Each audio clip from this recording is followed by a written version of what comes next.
Sejumlah elit Partai Demokrat, semakin kencang melayangkan sindiran kepada PDIP selaku partai utama koalisi pemerintah, dan pengusung Presiden Joko Widodo, menjelang pemilu atau Pilpres 2024. Usai pidato Ketua Majelis Tinggi Partai Demokrat Susilo Bambang Yudhoyono, SBY, di Rapimnas Partai pertengahan September lalu, kritik dan sindiran Demokrat kepada PDIP kini semakin dilontarkan dengan telanjang.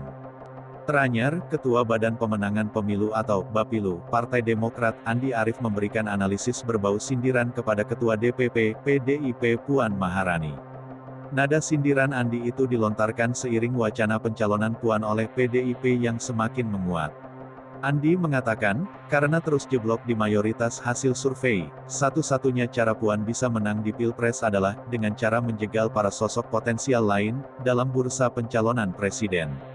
Kalau PDIP menawarkan Puan Maharani, hanya satu yang bisa membuat Puan Maharani menang, semua ditangkapin aja, kata Andi.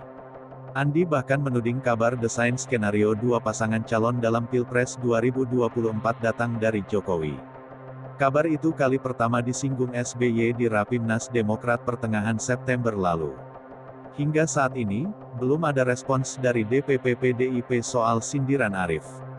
Sementara, pihak istana melalui tenaga ahli utama kantor staf presiden, KSP, Ade Irfan Pulungan menegaskan Jokowi tak memiliki kewenangan membuat skenario dua paslon di Pilpres 2024. Dia mengatakan, yang menentukan arah koalisi dan paslon Pilpres adalah partai saja. Yang menentukan pasangan calon bukan pribadi Pak Jokowi, bukan Pak SBY juga, tapi parpol atau gabungan parpol, kata Ade.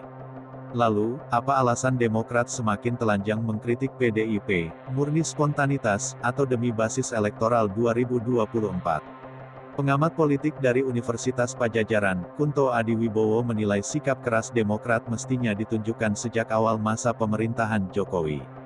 Pasalnya, menurut Adi sebagai satu dari dua partai oposisi, Demokrat bersama PKS selama ini lebih terlihat adem ayem.